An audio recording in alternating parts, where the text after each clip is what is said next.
Hello guys, আবার চলে এসেছে একটা চিকেনের নতুন রেসিপি নিয়ে। টক দইয়ের মধ্যে হলুদ গুঁড়ো দিয়ে দিলাম, লঙ্কার গুঁড়ো দিয়ে দিলাম। এবার এর মধ্যে দিয়ে দেবো আমি একটু বেশি পরিমাণে সর্ষের তেল।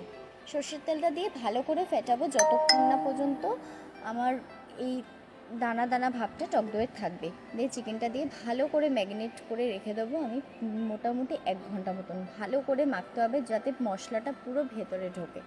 যতক্ষণ না ভেতর না ঢুকবে ভালো করে অনেকক্ষণ ধরে আমি মাখাবো।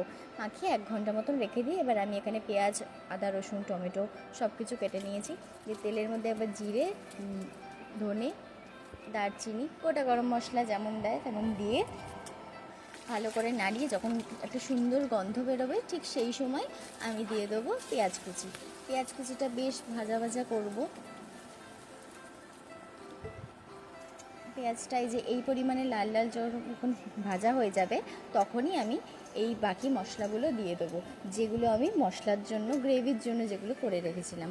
ঠিক এই বাদামি বাদামি হয়ে যাওয়ার পর এই যে 12-13টা মতন কাজু আর 1 মুঠো পরিমাণে একটু চারমগজ আমি ওর মধ্যে দিয়ে ভালো করে পুরো ভাজবো। একটা সুন্দর গন্ধ আসবে, ঠিক তখনই নাবিয়ে এরকম একটা পেস্ট করে নেবো।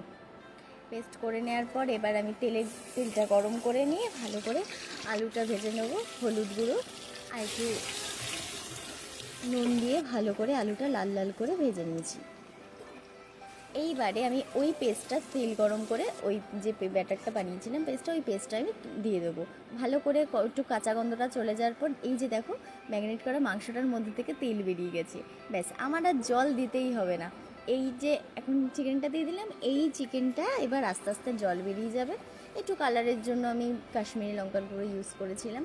ঝালটা তোমরা তোমাদের নিজের মতন দেবে। ব্যাস, এই দেখো জল কতটা পরিমাণে জল বেরিয়েছে। এই জলেতেই পুরো একদম সেদ্ধ হয়ে যাবে চিকেন। আমার আর এক্সট্রা করে কোনো রকম জল দিতে হয়নি। এই যে চিকেন আমার পুরোপুরি রেডি। কী পরিমাণে তেল বেরিয়েছে দেখো একবার।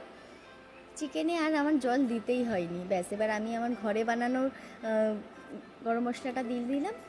ব্যাস, আমার চিকেন বানানো একদম রেডি। জল ছাড়া চিকেন। একবার ট্রাই করে দেখো, অসাধারণ খেতে হয়।